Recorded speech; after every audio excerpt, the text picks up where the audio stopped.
Hello and welcome to the Test Community Network. To this webinar today, we're going to be exploring the opportunities of digital transformation for international test programs. My name is Tim Burnett and I've got these amazing guests which I'll introduce to you in a second.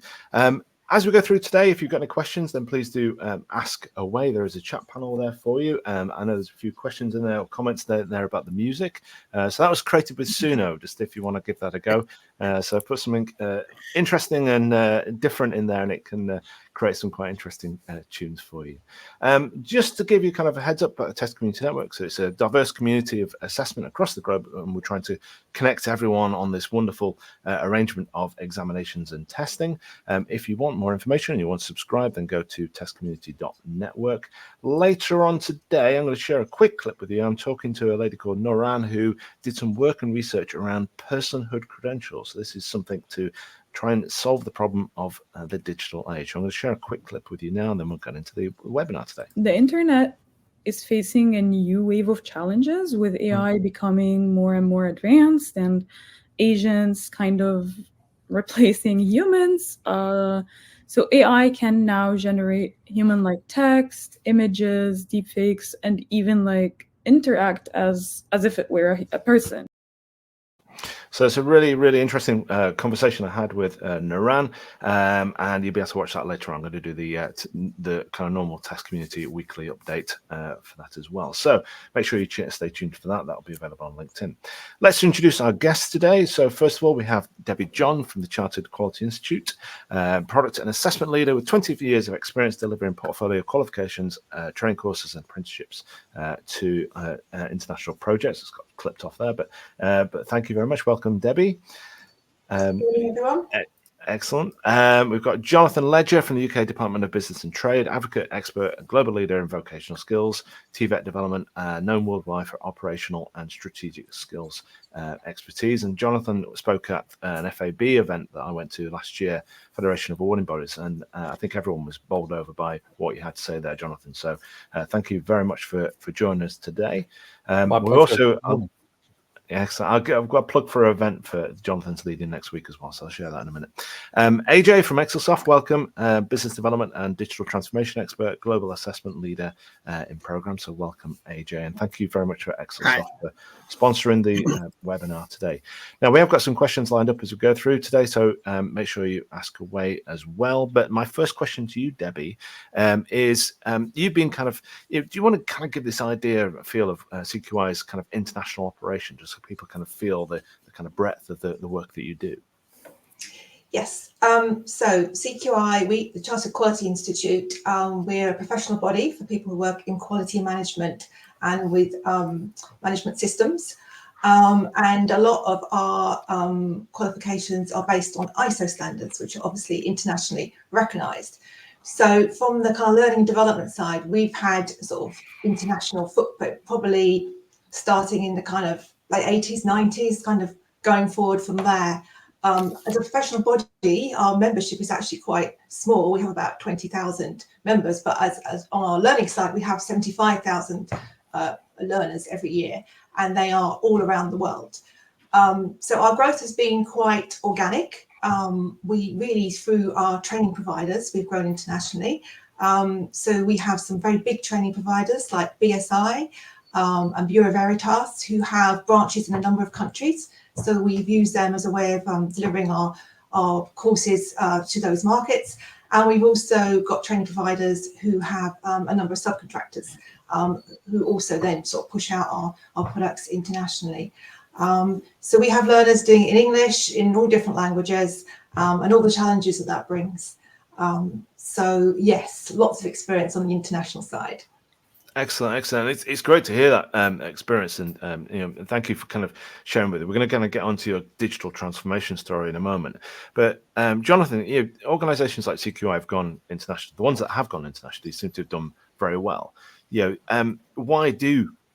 is the opportunity for UK-based awarding organisations on that global market? Is there an opportunity?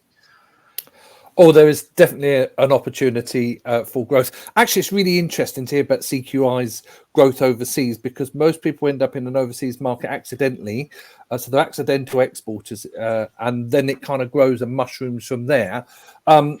there are lots of reasons why, but it's the formidable reputation of UK quality standards that really stand in good stead. So it's a long-standing reputation, and I think the other thing is it's about the global demand for quality and process improvement. So particularly around skills and education, people want good value. They want something that's marketable, that it helps them cross borders, things like that. So that's really important. The recognition of UK qualifications is key to all of this. It really drives it forward in terms of a global market. And if you look at qualifications generally, over the last 4 years we've seen qualifications growth internationally from 4.4 million outside of the UK to 8.9 million. So, and that's not even really trying. That's just an organic growth. Not all awarding bodies are pushing themselves really hard outside yet in the international market. There are a number of chartered and professional bodies operating globally, but again, it's an organic growth in some respects, and some of those organisations do have a really clear strategy and they drive that forward. And I think the other thing about the UK is their ability to kind of bring into play, learning technologies and strategic partnerships which allow them to reach even further. So it's that creates that opportunity to export. But from DBT perspective, from Department of Business and Trade, in 22-23, a number of exports that we helped across the education space totals almost £1 billion just in that year. So there is massive opportunity, and we are not even scratching the surface. Excellent. Well, we'd love to hear more about that and the opportunities there. AJ, Exosoft has helped, obviously, CQI with their digital transformation, but you've been involved in projects for other UK-based organisations. And I suppose one thing that stood out to me, for the EAA, we did the awards, and you won an award for a project which was another kind of country-to-country kind of transformation. What kind of lessons have you learnt from those kind of digital transformations and that kind of an international export process? Yeah, it's a very interesting question, Tim. So as you rightly said, Exosoft has been involved in helping organizations to grow internationally for the last 22 odd years. And over a period of time, we have learned a lot of lessons. If I can kind of list them out, I think there are 6 or 7 of them which stand out. The first being, I think you need to understand the local education needs. This is the most crucial item. Because when you go from geography to geography, the demands, the educational demands differ. There'll be a lot of other challenges. So it's very important to understand each of this market from the curricular alignment to the learning methods. Then you can tailor your technology to the local context, which will help your solution to be adopted significantly and provides long-term success.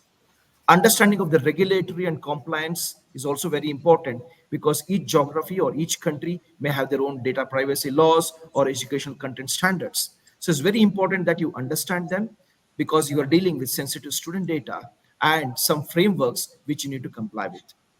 The third important aspect is, I think one of the questions has been asked, is the localization of the content and the functionality.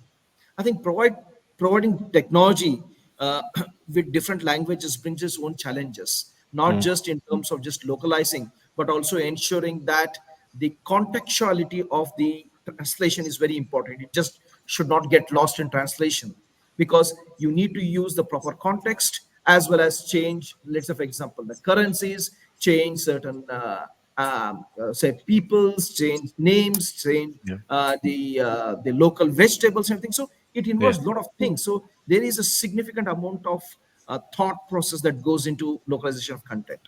The other important is when you go to different geographies, the scale requirement could be high. People would want you to design something which needs to be scalable and customizable depending on the local requirements. The other important is the long-term support. So you need to provide a solution that involves less amount of support because when people start asking support in local languages, it creates a lot of issues because you need to have the people who understand it.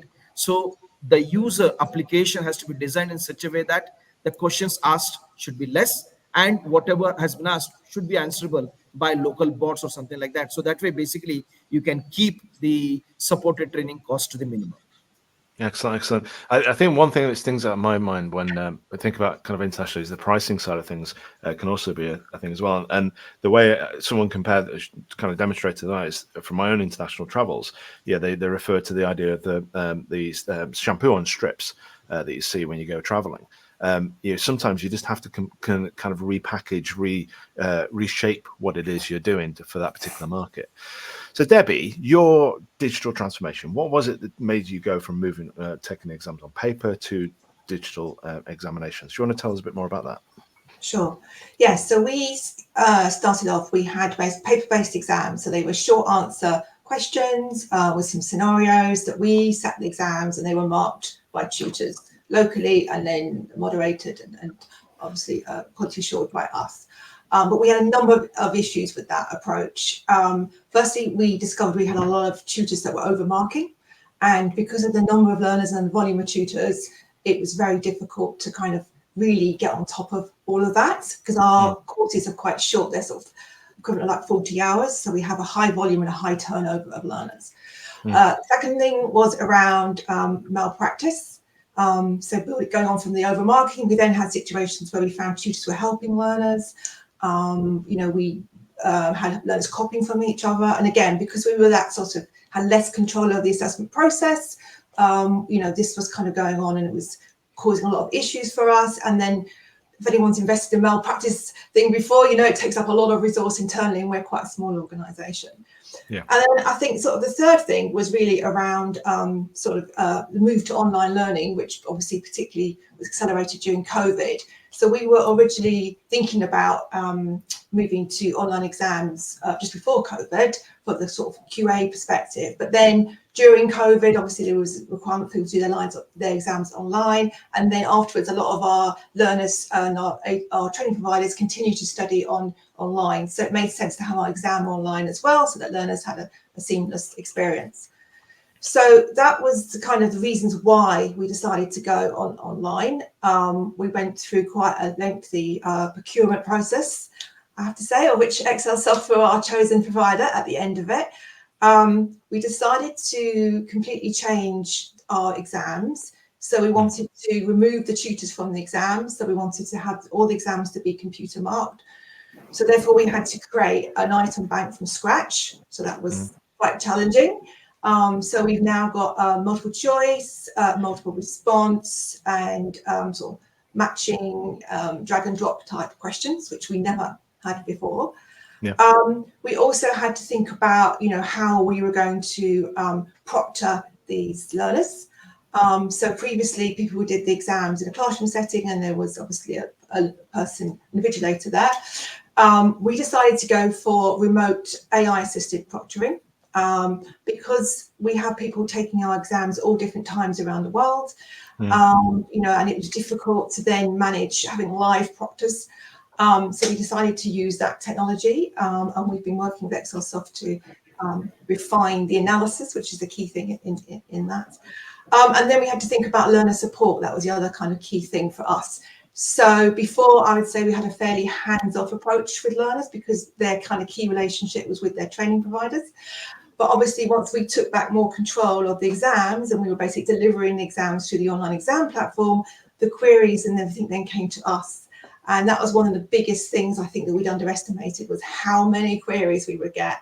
And a lot of that was to do with the technology and people not being able to log on to the exam for various reasons, usually local reasons, like, they had problems with their laptop or the broadband connection wasn't great. It wasn't really to do with the exam platform itself, it was to do with the learner situation.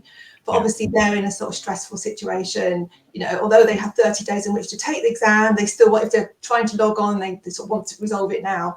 So that was something we had underestimated, was the amount of support that learners would need with, even quite basic things, to be honest.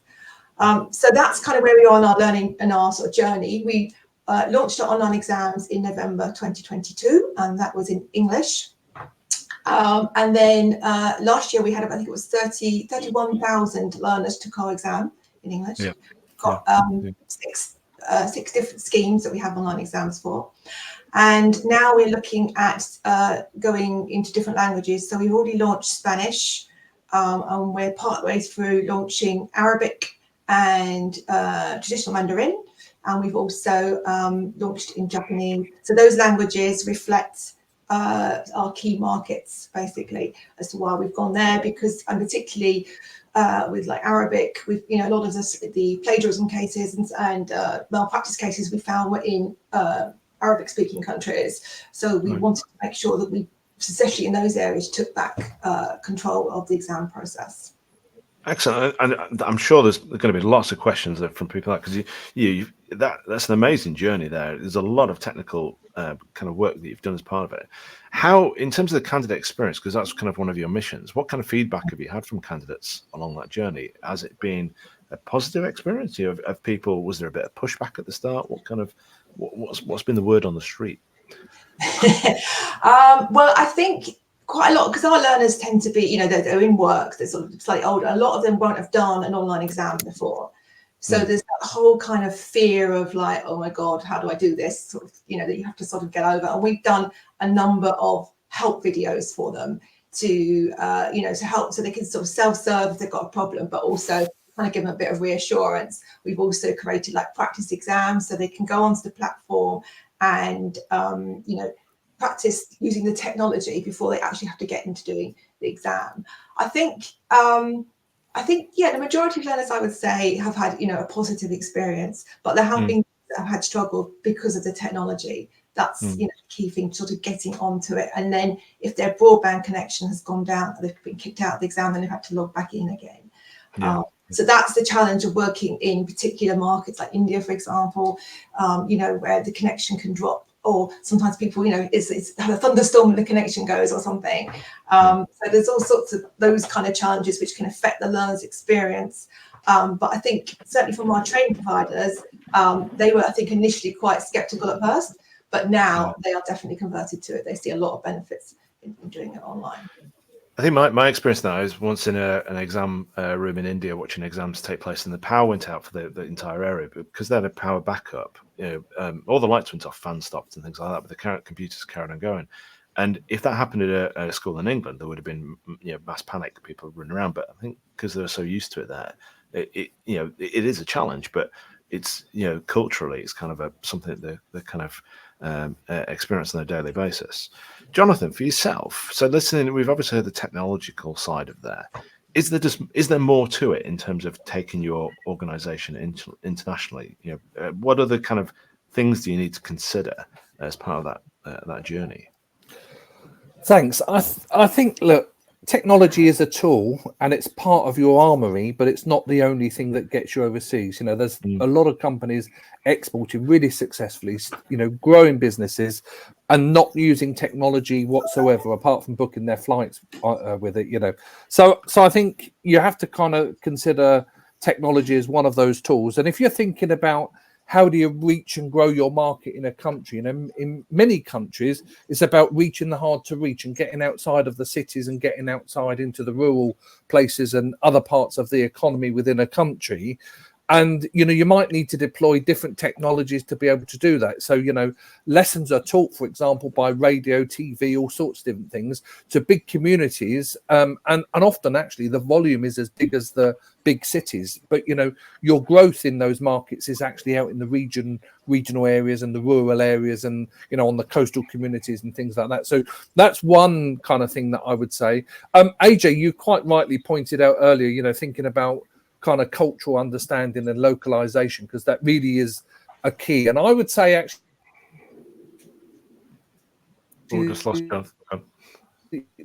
that starts with most youth provider and trainers are really good at thinking about their pitch from a UK perspective. What they often don't do though is put themselves in the shoes of the clients just that they're trying Jonathan to reach in a country, and take that. And that's a very different thing to what we're doing, what you should be doing here in the UK. So I think that's really worth thinking about. I do worry sometimes about people not understanding the local regulatory requirements, and it's much about things like data and all of that, as it is about actually navigating, VAT and tax and tariffs and imports and all of that kind of stuff as well. But you do have a team that can help with that, of course, at the embassies and high commissions. But it is one of those things that people need to think about. Tim, you mentioned the pricing strategies. I do think, pricing point is on my top 10 list of things to think about. Do you go into country, stack it high, sell it cheaper? Because, different mechanisms, different countries have different mechanisms for paying you. So sometimes it'll be corporations, sometimes it's government, but, sometimes individuals have to save, really hard to get to enough money to be able to pay for a test or an exam or whatever. So, actually, are you then thinking about the pricing strategy, because you've got to allow for that different mechanism of getting money from students rather than, say, corporations and governments. And then the final thing I would say as part of vision and strategy really is thinking about how you manage risk. So what happens when it goes wrong, and you've got people 8,000 miles away, how are you going to manage that? Because, power going out in the classroom is an easy thing. But when, there's trouble in country or whatever, you kind of need to still run your business without losing lots of business in the process. That risk management, that mitigation type approach really needs thinking about. But it shouldn't prevent you. You should just manage the risk. And I do see some people that are scared to work overseas because it's risky. Well, actually, walking down the road is risky. So, it's about how you manage that risk and how you deploy different strategies so that when it happens, you're as, prepared as you can possibly be. Excellent. And AJ, we've heard there about risks and challenges in technology. What kind of things do you kind of do from your kind of wider experience to kind of mitigate the technological risks? Yeah. So if you look at the technical risks, as you say, we can look at from various angles. But I think it's important that we identify the key issues. So when you're looking to scale any solution in the international assessment market, I think the key is you need to understand the infrastructure, the availability or non-availability of the infrastructure in each of these regions. You cannot take bandwidth, you cannot take power for granted. So you need to have a failure mechanism for the lack of bandwidth or for the lack of power. Also, the solution that you provide must work in the most remotest part, because you never know where the user is taking the examination or what kind of bandwidth they have. So it should be as light as possible. The solution also must be quite scalable, because in certain regions or geographies, the numbers could be very high. And at the peak time, you should not have the server crashing down. So you need to have a solution which is auto-scalable. And also, security is paramount for any assessment solution, primarily because the item bank that is provided should not be misused or exposed. So you need to ensure mechanisms by which you don't expose all your items. You only expose the items as you need and keep the remaining or the main item bank away from the eyes of the end users. We also need to understand the first point, which is the local language support and how you need to support that. We spoke about that. So that's again a very important aspect. Next, in certain geographies, there could be firewall challenges. For example, in China, when you look at it, it's very difficult to kind of make any solution go to the firewall unless you get that approved. So there are a lot of firewall challenges which you need to overcome, and you need to have a know-how of how to do it. Whatever solution you provide must be flexible, because certain geographies may say, hey, you need to deploy this solution locally because we will not allow a cloud-based solution. That has happened to us in a couple of geographies where they are so finicky about anything on the cloud. So in those situations, we need to ensure that the solution is deployed locally, but then it synchronizes with the main server. So there comes a lot of overheads, but then whatever the solution that you've built must be ready to accept that data synchronization. Next, in certain situations, the solution that we provide would need to migrate a lot of items, not probably in the case of CQI, but in terms of other clients where there is huge amount of content, and they could be in any proprietary format, or they could be in Word and Excel format, or they could be in an item bank, which is something that has been not used for a long time. So you need to have a migration process or an automatic application that can migrate tons of content, and then that can be proofread. So that way, basically, the going live becomes easy. The other important aspect that we have learned is to conduct mock examination. Mm. This serves two purposes. The first purpose is to make the end user aware of how the examination would look like, because some of them have never taken an online examination before COVID. So for them to be aware of what an online examination is, we need to provide the mock exam. You expose some retired items so that they get a feel of the look and feel, the way they have to answer. But also it serves the dual purpose of the checking whether the end user has the required operating system, has the required browser, whether the secure browser works in those systems, whether the remote proctoring in terms of camera works, in terms of audio works. So we get a kind of complete detail based on once the user takes a mock test. So whenever we get those details, to all those users who do not comply with any one of them, we send a separate mail saying that, hey, your camera was not working, your audio is not working. So change that before you come to the examination. So these are a lot of technical challenges that we need to do in order to reduce the support. Excellent. Kind of personalized support there is quite a key thing. Debbie, there's a couple of questions for yourself here. So Matt Wingfield always asks a good question. So with a particular move from paper to digital, what's been the biggest benefit for you? I think it is having more control over the assessment process. Because our courses and our training providers, it all kind of grown organically. So you can see by the sort of languages that we're delivering in, like Spanish, Arabic, it's kind of very big, and it was very difficult to kind of get your arms around it and be really kind of quality assuring it's the standard that we want. So for me, I feel much more confident now that the people that are taking our exams, they're being marked to the right standard because it's all computer marked, that they're having a consistent process, the questions are valid and reliable, and that we can sort of stand behind it and say, yes, what, these learners have earned this qualification, they have passed the exam, we know that they haven't, or the best of our knowledge, we know they haven't cheated, we have more control over things. And I think, from the learner perspective, I think the biggest advantage has been that with the courses going online, that they have that online seamless experience, and they can take the exam within 30 days, and they can take it at home, they can take it at work, as long as they've got the right environment and the right equipment, so that, that can be a less stressful situation than kind of sitting in an exam room, if you like, and taking it under those kind of conditions. So that's the benefit from their perspective. Excellent. And Laura asking here about how do you ensure that question banks aren't compromised? So obviously, people item harvesting and things like that can be a challenge sometimes. What's been your kind of thought process for that? Yeah, well, it is a challenge. So our questions are randomised, and not only are within the assessment, within the blueprint, but not only are the questions randomised, but also the distractors are randomised as well, so that they don't appear the same to kind of numerous learners.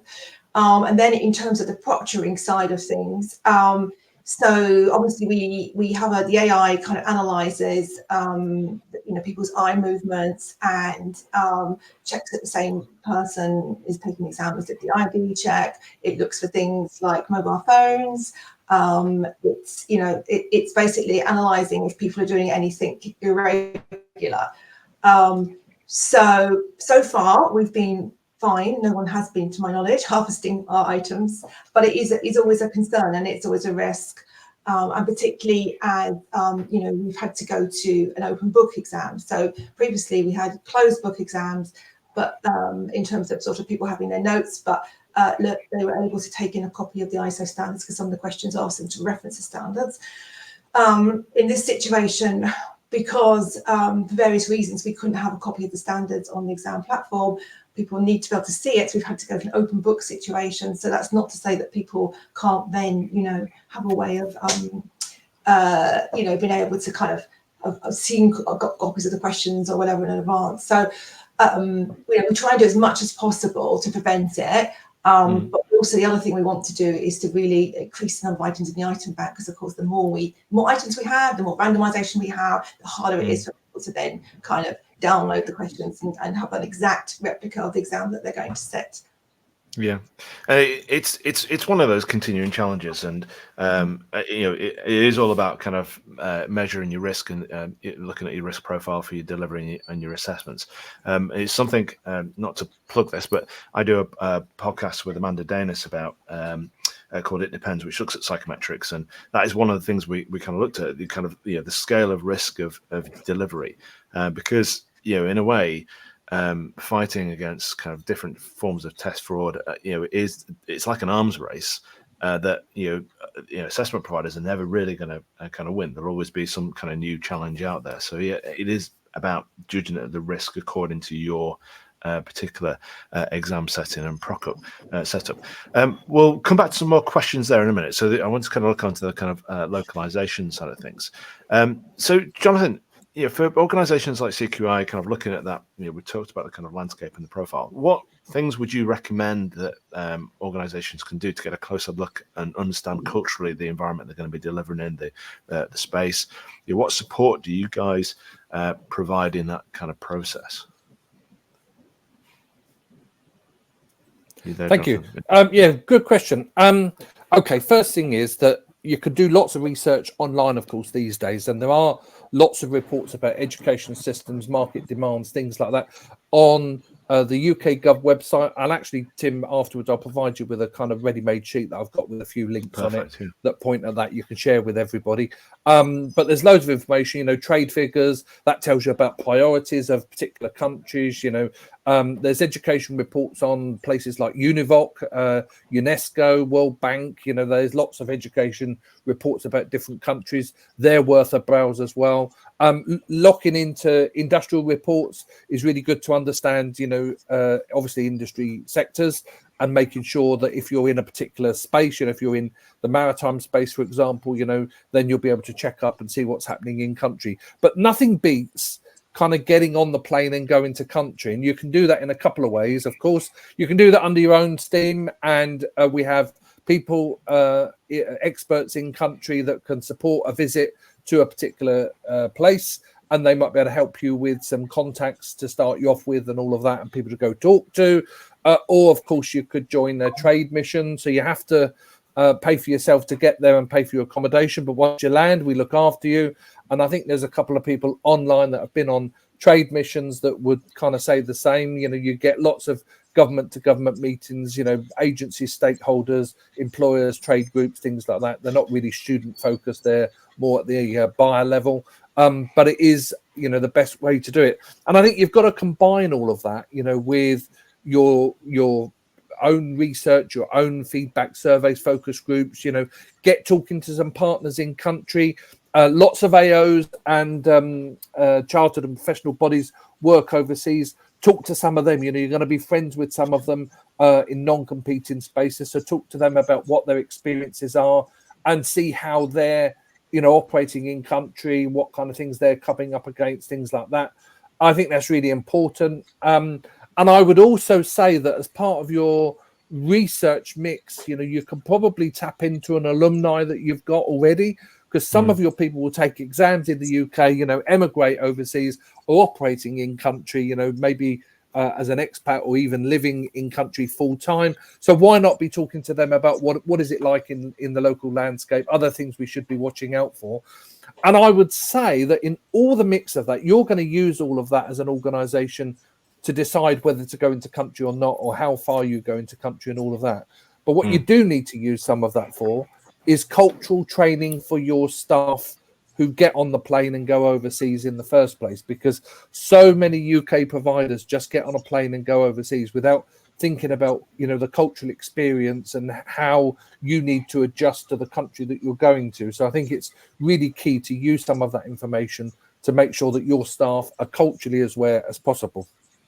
Excellent. There's some great advice there. And I look forward to sharing those resources. I'll just put up very quickly. So everyone, there's a Skills Fest 24 event that's taking place next week. It's Monday to Friday. It's online, free to watch. So I'll include notes in the show notes for this as well. But I know, Jonathan, that's a great resource for everyone there.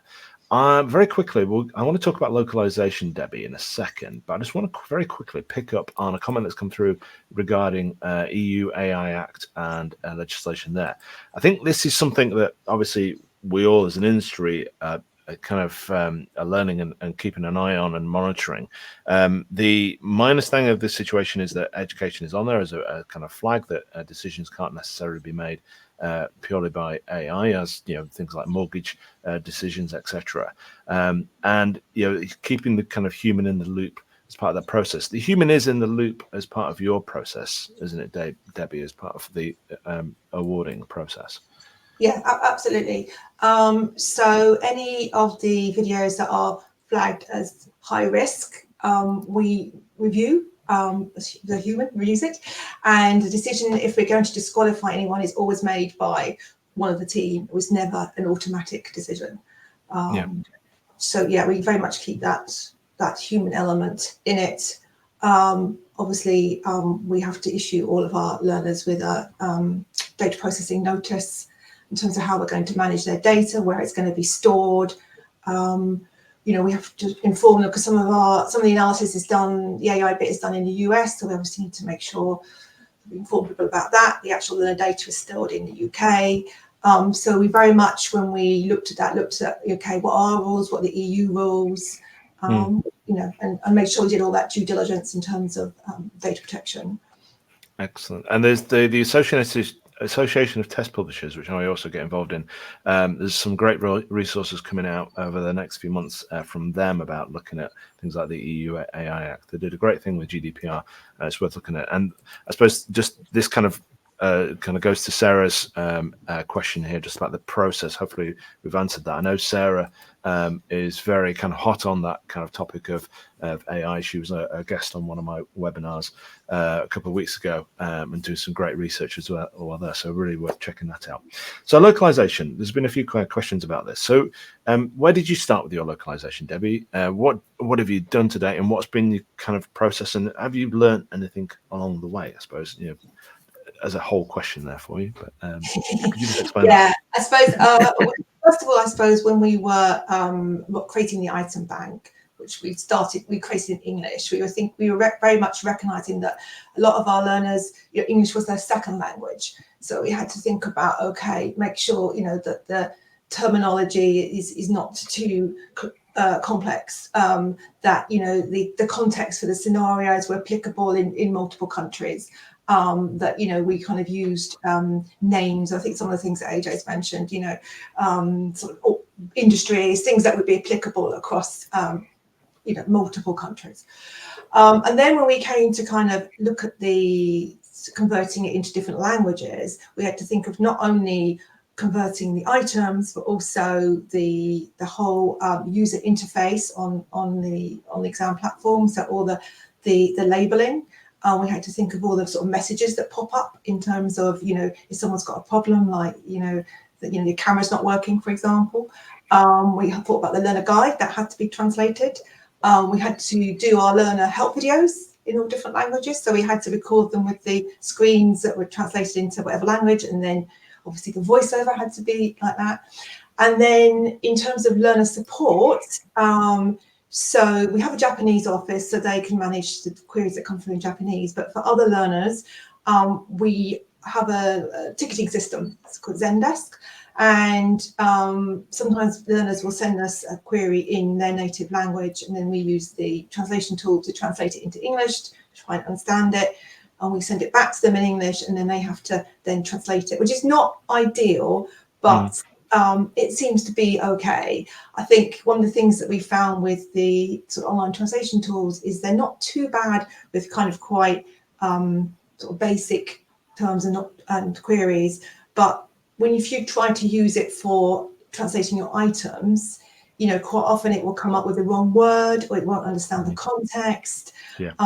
So we've used it in terms of a sort of a first pass at translating an item, and then we've got like a subject matter experts then review it and say, okay, right, that doesn't make sense in this language. But also with items, we've kind of had to look at the types of items that we would use. So, for example, our fill in the blank items, that style of item didn't really work in Japan because of the sentence construction. We had to change those items. We've had to kind of, obviously Arabic goes right to left, so we have to make sure that the screens can accommodate that. And with the sort of the Japanese and the traditional Mandarin characters, we have to kind of adapt to that as well. So it's been challenging. And the other challenge is that if you need to make a change, so you need to make a change to I don't know, a word or a spelling mistake, even or something in the learner guide or the items or anything, you've then got to make that change across all the different versions of that item or that document or that video or whatever. So it becomes quite a big job to kind of manage that whole process. It's been challenging. We've done Spanish. We launched that beginning of the year, and that's been fine so far. We've got a couple of exams, or 3 exams in Arabic, and all of our exams in Japanese, and then we're going with traditional Mandarin beginning of next month. It's certainly a work in progress, I would say, sort of learning about this as we go along. And one of the things I think on reflection is, when thinking about creating an item, we should have perhaps thought about translating at the point of creating it, just so we kind of ironed out any of these issues in terms of, this doesn't translate well into Japanese, or there were, 3 or 4 different words for this in Spanish kind of thing. Or thought about, okay, let's just create a separate item that's not the same item in those different languages, and almost create a separate exam, because I think trying to manage it with the same item is pretty challenging. And just to Nick's comment there, just about the performance data for individual items, do you treat that as individuals, or do you still treat the translation version as the same as the other versions that are available? Yeah, well, we haven't, as I said, it was only beginning of this year, so we haven't got a huge amount of data at the moment. But what we will do is obviously look at the overall, how the items performed, and then we can see, look at who took it in Spanish and who took it in English, for example, and see if, they're comparable in terms of how the items performing. Excellent. And one very quick question here then from Lee, just about off-call. How are you an off-call regulator? No, we're not. So Off-call don't pay any attention to us, thankfully. I know. I think it would. I mean, yes, I'm sure there'd be a lot more challenges if we were Off-call regulated as well. I have worked for places before where we've been Off-call regulated, so I do know the issues that poses. I think, Jonathan, just very quickly on that one, something I remember you saying at FAB, it's great that you with some organizations that you are off-call regulated, but that's not necessarily, I suppose, the big shining light to show. It's more thinking about how your qualification is going to change the local environment and infrastructure. Did I get that wrong, or did I get that right? What's your kind of view on that off-call connection? Okay, so ask a question as well about overseas. Does everyone want off-call regulated or not? Actually, some countries do, some don't. Lots of people buy more training and qualifications that's not off-call regulated than is off-call regulated. The simple fact is off-call regulation ends at Dover. Doesn't matter which way you're going, it ends at Dover. So they have no jurisdiction for overseas. Awarding bodies that are off-call approved have an obligation to produce qualifications using the same robust standards as mandated by off-call in England. Overseas, it is challenging because in some countries, some of the off-call regulations don't quite fit. But I think it's about managing the risk. So, for example, if you're in, I don't know, somewhere like Saudi Arabia, right? So people know that sometimes it's a bit challenging in Saudi Arabia to be kind of inclusive and all of that, because there are some restrictions locally. It's about how the centre manages that. So it may not be down to necessarily student level on inclusivity, but you might have a policy at the centre you're working with that says, something along the lines of, we will do whatever we can, whenever we can to be inclusive and all of that. And you've got a copy of that letter on statement, on record, so that if an off-call auditor comes out, you've got something to kind of cover the statement as best you can. So I think it's about, not deviating from what off-call want. I would never ask that to be done. I would say you've just got to manage the risk appropriately. In England, you can take exams and that in different languages. What you have got to think about overseas is the assessment process, the records of that. They still have to be in English. because the chain of command, if you like, in terms of quality control, has to be able to read it and all of that. So you've got to, if you're doing something in a different language, you've got to be able to demonstrate that actually you're checking the validity of all the responses, and there's good quality control on language translation and all of this. So it does add some complication, but it's not impossible. Lots of people are doing it. As I say, there are 8.9 million certifications happening around the globe at the moment outside of England, and these are all off-qual. So, somebody's doing it, and somebody's managing it really well, and it could be you too. Excellent, excellent. Thank you. That's great advice. Well, we'll do a couple of very quick questions. So, Debbie, Heather asked us about managing item analysis and cut scores. What's your kind of process for that?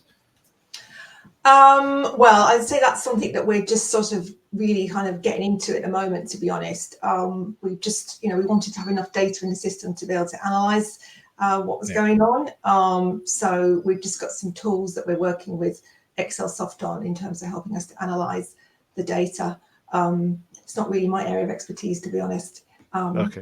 But it's, a work in progress. Excellent, excellent. Very quickly, Lucy just mentioned about the support, and Lucy and Heather, just to thank them for earlier questions. I think we've covered those off. Just in terms, it'd be great if you could do kind of real time, wouldn't it? Is that something on the horizon? Well, this is it. So this is one of the things we want to get more into. So we had the videos. We want the next step for us, really, perhaps even your next question, really, about what next is around chatbots, because exactly that point that people want help in real time. And we can't provide 24/7, so it's just not financially viable for us to do that.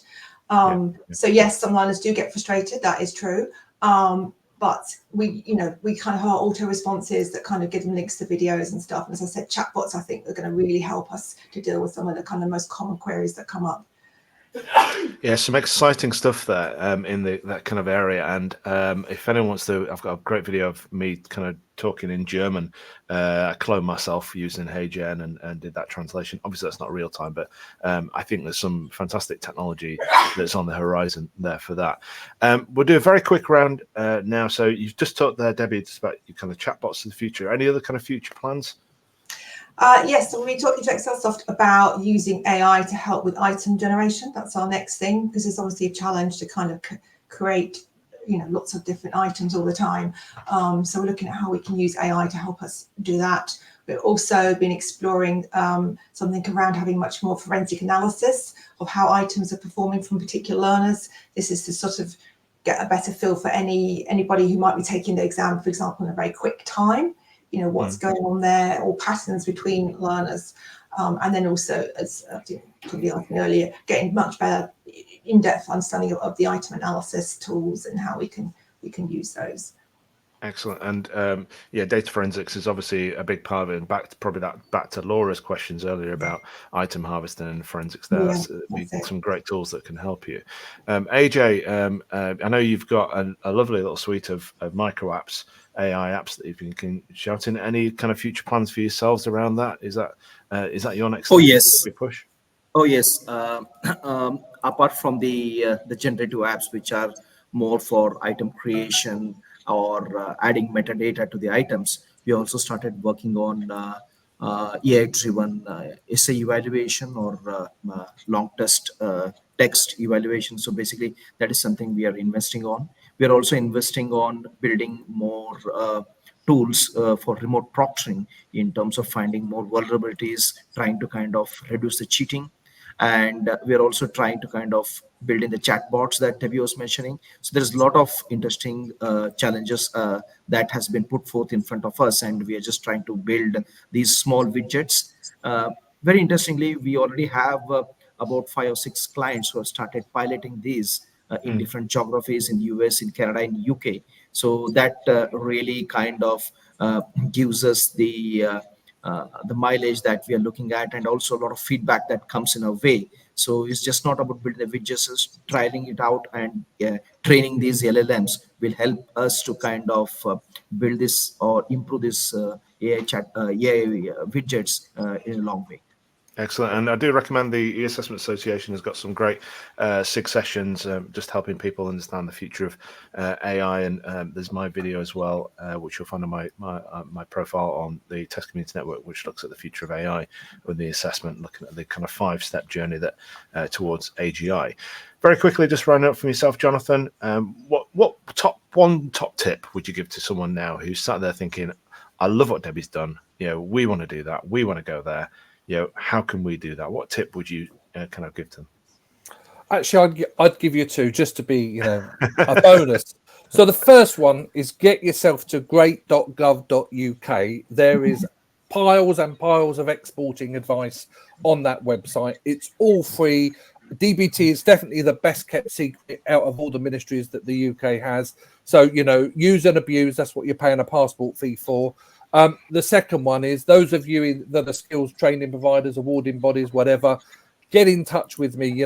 I'll drop my details actually in the chat, but get in touch. And if I can't have the answers, I'll find somebody that does. And there are some of you that are already working with me and could testify that on occasion I'm helpful. Excellent. So, well, thank you very much. That's excellent. Yeah, please do just chat away for a second and shout out for anyone that's been using any of the resources that Jonathan's mentioned, or anyone else who's kind of on that international path and where you are. Thank you very much. I know we've just gone a few minutes over there, but I think that was a really valuable session and really helped people understand the future. I think there's plenty more that we could unpack and unpick there, and obviously followed Debbie and CQI's journey through your next phases with this and your world domination. But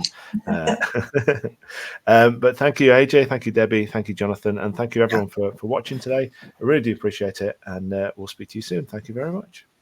Thank you. Thank you. Have a nice day. Thanks. Thank you.